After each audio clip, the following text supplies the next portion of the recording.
ओम शांति। सभी ठीक हैं? सभी मौज में हैं? सुनाई तो नहीं पड़ रहा मौज में हैं। बाबा कहते हैं संगम युग मौजों का युग है, मूंझने का नहीं है। मूंझना मतलब उलझन। उलझन तब होती है जब निर्णय नहीं कर पाते, क्या करें, करें नहीं करें, ये ठीक है, ऐसा तो नहीं होगा, वैसा तो नहीं, कितना संकल्प चल जाते।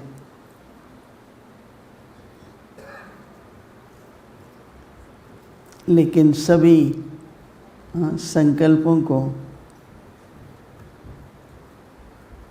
समेटकर ड्रामा का बिंदु लगाओ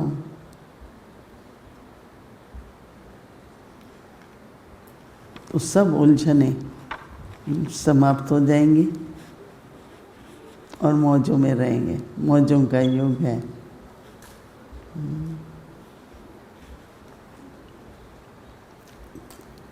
आजकल बाबा ज्वालामुखी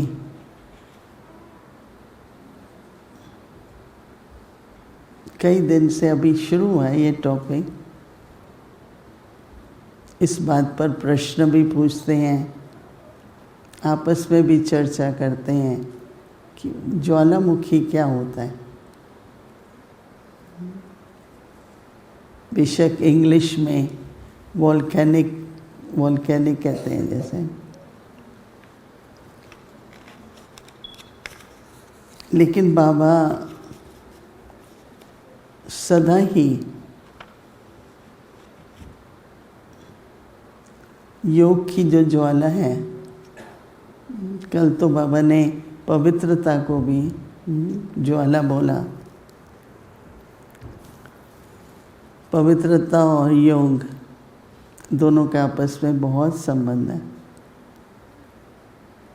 अगर मन पवित्र है तो बाबा की याद तो रहेगी ना।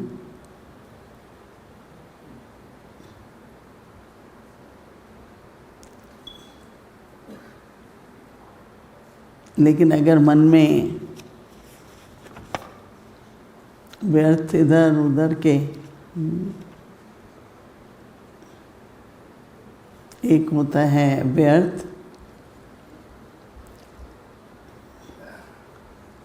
लेकिन होना तो नहीं चाहिए, पर कभी कभी जो द्वापर और कलयुग के संस्कार हैं वो जब आत्मा में इमर्ज होते हैं तो वो दैवी नहीं होते, आश्री होते हैं। जैसे क्रोध है, चलो थोड़ा क्रोध आया, आवेश आया, चिड़चिड़ापन आया, कभी कभी क्रोध में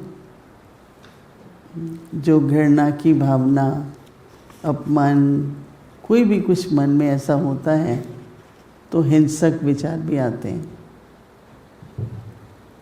मैं समझती हूँ आप सब तो उससे फ्री होंगे, फिर भी बाबा इशारा दे रहे हैं कि जो आश्रय संस्कार हैं, गुण हैं, सबको ज्वालामुखी युग में भस्म करके, परंतु इस ज्वाला का एक और भी लाभ लेना है और वो है दैवी संस्कार बनाना। अग्नि में भस्म हो गए अगर, पर मुझे मेरा सोच, मेरा बोल, मेरा कर्म, मेरे संबंध, मेरा व्यवहार दैवी हो।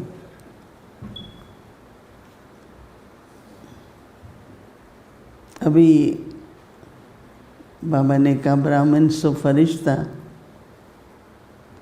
और फिर है फरिश्ता से बोलो देवता। तो कैसे हम हर बात में नैनों में दिव्यता, मुख पर दिव्यता, निशब्दों में दिव्यता। दिव्यता एक तरह से जो कहते हैं ना, दाता वरदाता,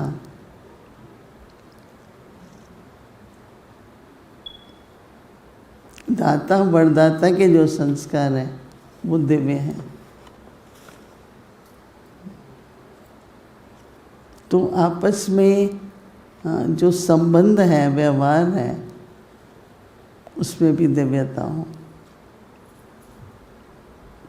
ये जो हमें अव्यक्त इशारा मिलता है वो 24 घंटे के लिए, कल शाम तक इसका मनन चिंतन, इसका अभ्यास।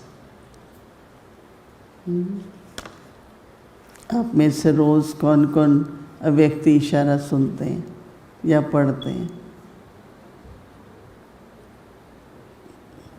सभी? कोई ऐसे हैं जो नहीं भी पढ़ते?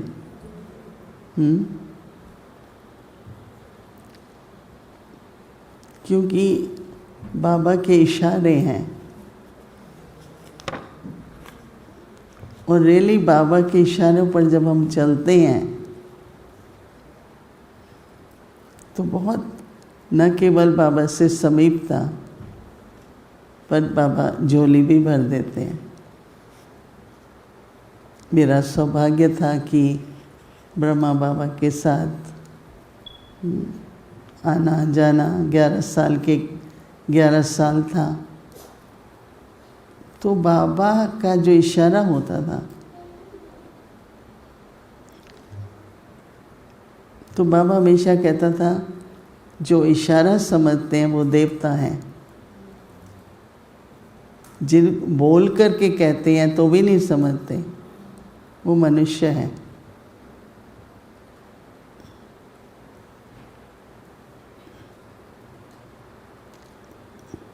तो हमको क्या बनना है? देवता ना।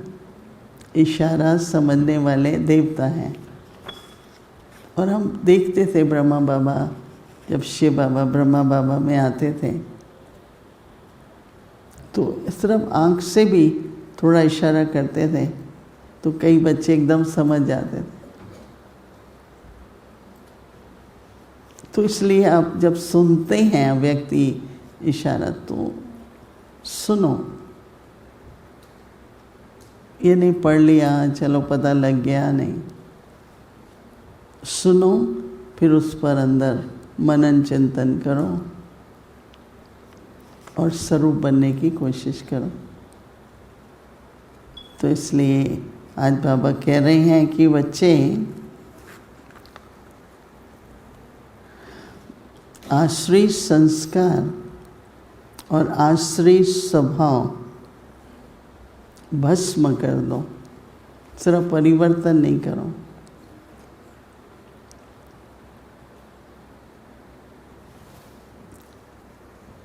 कभी भी देखो दिन भर में कोई ईर्ष्या, द्वेष, वैर, कोई भी ऐसा संकल्प आता है, मैं नहीं समझती हूँ आप लोगों को आता है कभी? व्यर्थ आता होगा, आश्रय तो नहीं आता। तो बाबा कहता है कि अभी ज्वालामुखी बनकर आश्रित संस्कार, आश्रित स्वभाव सब कुछ भस्म करो।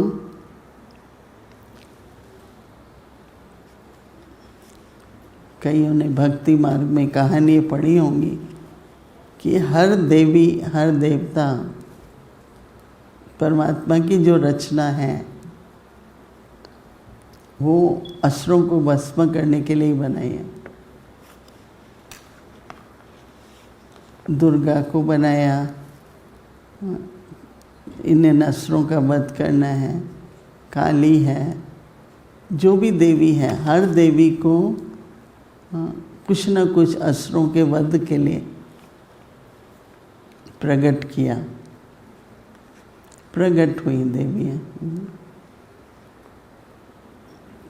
तो देखो आज दुनिया में तो वातावरण, हिंसा, क्रोध, लोभ, मोह, अहंकार कितना है ना।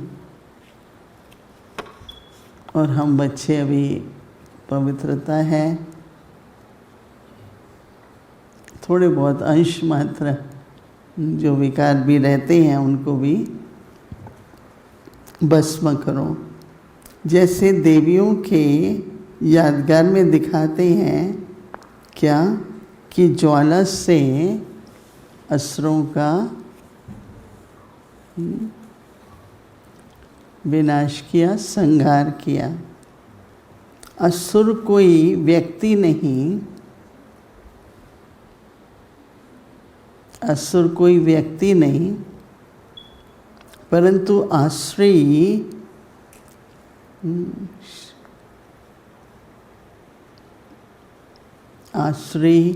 शक्तियों को खत्म करना है। तो बाबा कहते हैं ये अभी आपकी ज्वालामुखी स्थिति का यादगार है। तो बाबा कहते हैं कि अब ऐसे योग की ज्वाला प्रज्वलित करो जिसमें सभी कलयुगी संस्कार भस्म हो जाए। यहाँ आए हैं, लक्ष्य तो है सबके पास, और जिस लक्ष्य पर जैसे बाबा ने बताया कि सरल, सहज और सुखद,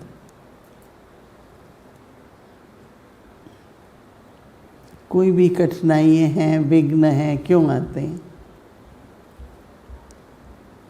कुछ ना कुछ पिछले ऐसे कर्म होते हैं जिसके संस्कार कई बार स्वभाव में प्रकट होते हैं। तो कभी भी किसी भी बात में निराश होना, उदास होना, दिल शिकस्त होना, किसी भी बात में, तो त्याग करना इन सब बातों का। तो कल अमृत वेले बैठेंगे तो ये लक्ष्य लेके बैठो कि कोई भी ऐसा स्वभाव संस्कार जो दैवी नहीं है, मुझे उसको भस्म करना है। ऐसा लक्ष्य रख के बैठेंगे। अभी हम कुछ क्षणों के लिए अपना दैवी स्वरूप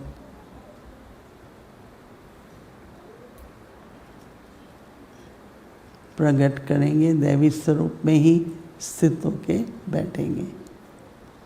ओम शांति।